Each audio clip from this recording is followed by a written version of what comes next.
최고위원 홍명필입니다. 조직은 어떻게 와해되는가? 아부하는 사람이 승진하고 열심히 일하는 사람이 좌천될 때 와해됩니다. 사회는 어떻게 망가지는가? 신상필벌의 원칙이 지켜지지 않을 때 망가집니다. 선행에 상을 주지 못하더라도 범죄엔 단호해야 재발을 막을 수 있는데 그것을 지키지 않는 보수 정권 하에서 반복적으로 국가위기가 도래하는 이유가 여기에 있습니다. 박근혜 정부 때 세월호 사고의 책임자들이 영전하는 일이 벌어졌습니다. 국민들은 허탈해했습니다. 검찰과 손잡은 윤석열 정부는 그것과는 비교도 안 되는 짓을 합니다.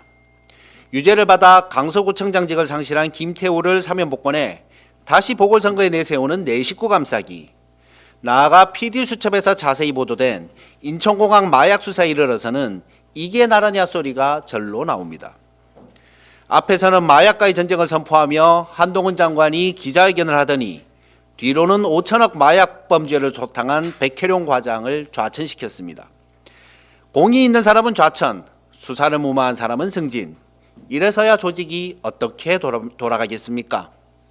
어떤 범죄를 저질러도 무마할 수 있다는 달콤함을 경험한 조지호와 김봉식이 내란에 동참했다가 구속된 것은 하늘의 섭리가 작용한 것이 아닌가 생각됩니다. 그러면 어느 정도의 사람이 배후에 있길래 이런 엄청난 조직적 비호가 가능했던가? 말레이시아에서 사업한다는 김건희 동생과의 연관 의혹이 당연히 제기될 수밖에 없습니다. 보수 정부의 문제는 이것만이 아닙니다. 경제적으로 너무나 무능합니다. 개발도상국 시대에 저임금으로 이룬 고도성장을 성과로 포장했지만 IMF 국가부도를 냈습니다. 277포인트까지 떨어진 주가지수를 2000으로 끌어올린 것은 노무현 정부였습니다. 이후 이명박이 다시 등장해 1000으로 끌어내린 주가지수를 3000으로 만든 것은 문재인 정부였습니다. 그리고 지금 윤석열은 IMF 때보다 힘들다는 현 상황을 만들었습니다. 여기에 크게 기여한 김진태 강원도지사가 함께 망가뜨린 채권시장의 직간접적 손실이 어마어마합니다. 그런데 이런 문제보다 더 큰 사회적 위기는 국민의힘이 지역구만 잘 받으면 한없이 뻔뻔해도 국회의원이 될 수 있다는 사례를 보여주고 있다는 것입니다.